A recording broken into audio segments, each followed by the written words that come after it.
രാജ്യത്തെ ഏറ്റവും വലിയ IT സേവന ദാതാക്കളായ TCSന്റെ നാസിക് യൂണിറ്റിൽ നിന്ന് പുറത്തു വന്ന വാർത്തകൾ ഇന്ത്യയിലെ കോർപ്പറേറ്റ് ലോകത്തെ ആട്ടിമുടി പിടിച്ചുലയ്ക്കുന്നതാണ്. ലൈംഗിക അതിക്രമം, മതവികാരങ്ങളെ വ്രണപ്പെടുത്തൽ, നിർബന്ധിത മതപരിവർത്തന ശ്രമങ്ങൾ തുടങ്ങിയ അതീവ ഗൗരവകരമായ ആരോപണങ്ങൾ. TCSന്റെ BPO ക്യാമ്പസിൽ അന്താരാഷ്ട്ര ബന്ധമുള്ള മതപരിവർത്തന റാക്കറ്റ് പ്രവർത്തിച്ചിരുന്നുവെന്നാണ് കണ്ടെത്തൽ. ക്യാമ്പസിൽ ശുചീകരണ തൊഴിലാളികളായി വേഷം മാറിയെത്തിയ വനിതാ പോലീസ് ഉദ്യോഗസ്ഥരാണ് സംഘത്തെ പൊക്കിയത്. ഇതുമായി ബന്ധപ്പെട്ട് ടീം ലീഡർമാരും എഞ്ചിനീയർമാരും ഉൾപ്പെടെ 6 പേരെ അറസ്റ്റ് ചെയ്തു. കേസിലെ മുഖ്യപ്രതി HR മാനേജറായ നിദാ ഖാൻ ഒളിവിലെന്നാണ് വിവരം.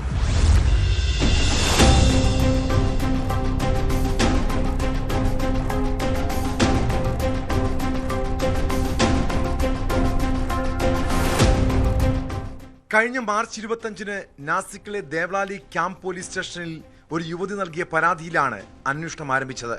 മുംബൈ നാഗ ഏരിയയിലെ BPO ഓഫീസിൽ ജോലി ചെയ്തിരുന്ന ഈ യുവതി 2022 മുതൽ 2026 വരെയുള്ള കാലയളവിൽ താൻ നേരിട്ട ക്രൂരമായ അനുഭവങ്ങൾ പോലീസിനോട് വിവരിച്ചു.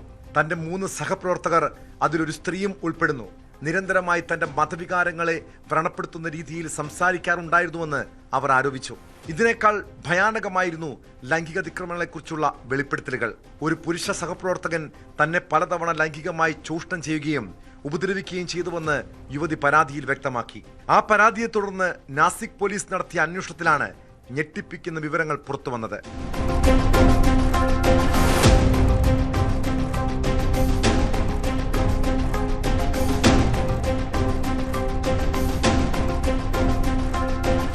TCSന്റെ മഹാരാഷ്ട്ര നാസിക്കിലെ BPO ക്യാമ്പസിൽ അന്താരാഷ്ട്ര ബന്ധമുള്ള മതപരിവർത്തന റാക്കറ്റ് പ്രവർത്തിച്ചിരുന്നതായി പോലീസ് നടത്തിയ രഹസ്യ നീക്കത്തിൽ വിവരങ്ങൾ ലഭിച്ചു. 4 വനിതാ പോലീസുകാർ ഹൗസ് കീപ്പിംഗ് സ്റ്റാഫായി വേഷം മാറി ഓഫീസിനുള്ളിൽ മാസങ്ങളോളം നിരീക്ഷണം നടത്തിയാണ് വിവരങ്ങൾ ശേഖരിച്ചത്. വാട്സാപ്പ് ചാറ്റുകൾ, ഇരകളുടെ മൊഴികൾ എന്നിവയുടെ അടിസ്ഥാനത്തിൽ നടത്തിയ അന്വേഷണത്തിൽ TCS ഓഫീസിനുള്ളിൽ റാക്കറ്റിന് കൂടുതൽ വിശാലമായ ശൃംഖലയുള്ളതായി SIT സംശയിക്കുന്നതായും റിപ്പോർട്ട് ചൂണ്ടിക്കാട്ടുന്നു.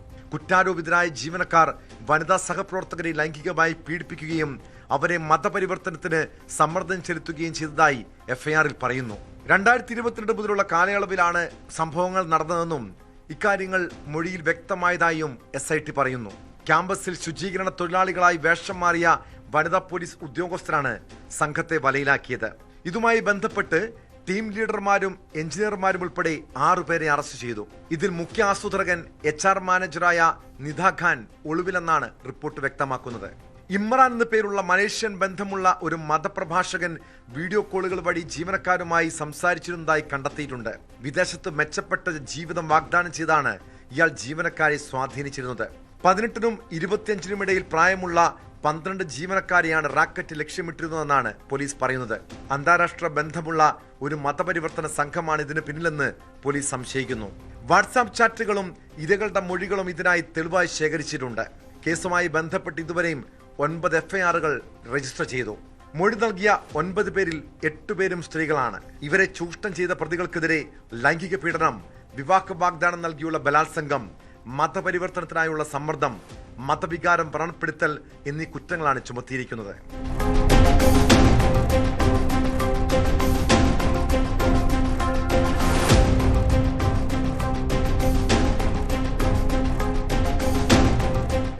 പ്രതികൾ ഉൾപ്പെട്ട വാട്സാപ്പ് ഗ്രൂപ്പുകൾ പ്രത്യേക അന്വേഷണ സംഘം കണ്ടെത്തി.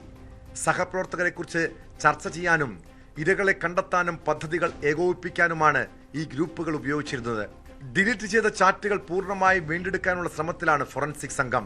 6 ടീം ലീഡർമാരും HR എക്സിക്യൂട്ടീവ് നിദാ ഖാനും ഉൾപ്പെടെയുള്ള പ്രതികൾ സഹപ്രവർത്തകരെ അധിക്ഷേപിക്കുകയും ഇസ്ലാമിക ആചാരങ്ങൾ സ്വീകരിക്കാൻ നിരന്തരം സമ്മർദ്ദം ചെലുത്തുകയും ചെയ്തിരുന്നതായി മൊഴിയിൽ പറയുന്നു. HR എക്സിക്യൂട്ടീവ് നിദാ ഖാന്റെ റിക്രൂട്ട്മെന്റ് രീതികളെയും സ്ഥാപനത്തിലെ അവരുടെ പങ്കിനെയും കുറിച്ച് അന്വേഷണം നടത്തുന്നുണ്ട്.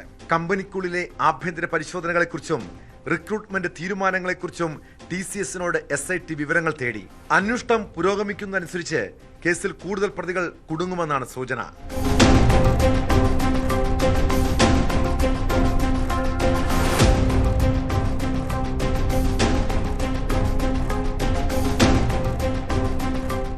News desk, News 18. കൂടുതൽ വാർത്തകൾക്ക് news 18 Keralam YouTube channel subscribe ചെയ്യുക.